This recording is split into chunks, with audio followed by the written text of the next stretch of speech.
नमस्कार बंधुगण गत 2-4 दिन भितर ओडिशार कोण अनुकोण आलू पाई हाहाकार मची। गत काली सकाळे 50 रु 55 टंकार दर रे बिक्री होतबा आलू संज हो कुआडे गायब हो गला। एक खबर पाई ओडिशार जोगाण मंत्री कृष्ण पात्र महोदय आईगिनिया ठारे थिबा आलू मंडी को बुलिबा को जाइथिले एवं कहिथिले जे 7 रु 8 दिन पर्यंत जो आलू गच्छित अछि ओडिशा को चलै परिबो, परंतु एहा परे मध्य आलूर गोटे कृत्रिम अभाव सृष्टि होइछि।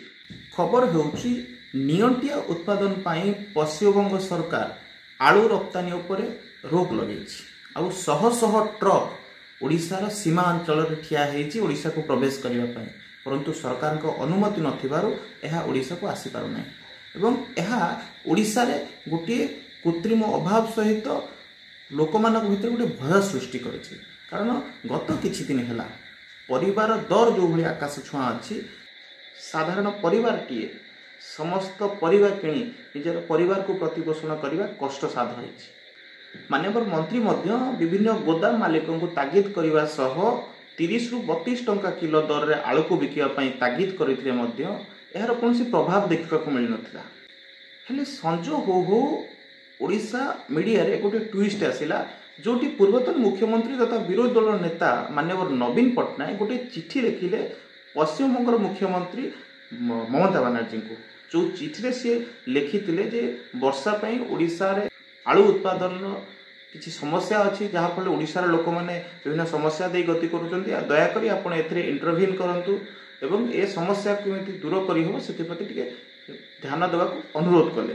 कथा उठुछि 24 वर्षर शासन पर आज विरोधी आसन में बसिबा पर नवीन बाबू को ओडिया का आलू कष्ट दिसिला। से भूली जाइछंती कि मने अछि मु जानि नाही, परंतु 2015 रे गोटे उत्कट परिस्थिति सृष्टि हेतला ओडिशा जोटी आलूर दर 60 रु 70 टंका हेतला एवं एहा को दृष्टि रे रखी ओडिशा सरकार सेते बेले गोटे आलू मिशन आरंभ करथिला एवं ओडिशार जो चाहिदा अछि तार 50% केमिति ओडिशार उत्पादन करी हेबो से विषय गोटे खसड़ा प्रस्तुत करथिला एवं एहा पई 300 कोटी टंकार योजना मध्य करथिला। बंधुगण सेते बेले ओडिशार चाहिदा थिला पाखापाखि 10,20,000 मेट्रिक टन प्रति वर्ष।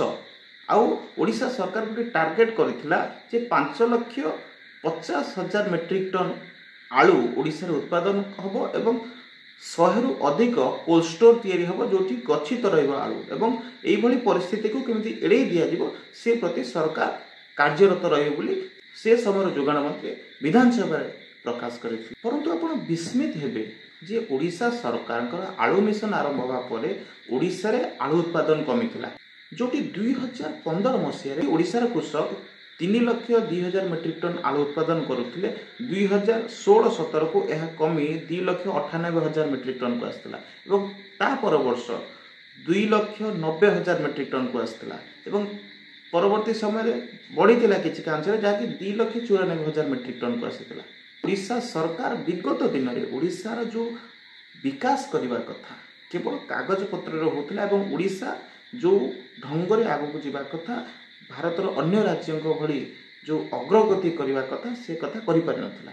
नवीन बाबू प्रति थर परी गोटे चिठी दे निज मुंडर दोष हटेवा पाई चेष्टा करिसंती। सब भितर मते कहीं किसी राजनैतिक गंधर आभास होउछि जोटी भारत वर्ष रे नरेंद्र मोदी को विरोध करी गोटे नुआ गठबंधन तैयारी होइछि जार ना इंडी गठबंधन। आउ तार नेतृत्व नौचंती कांग्रेस, समाजवादी पार्टी, आम आदमी पार्टी एवं तृणमूल कांग्रेस मध्य एई गठबंधन रो साथी अछि।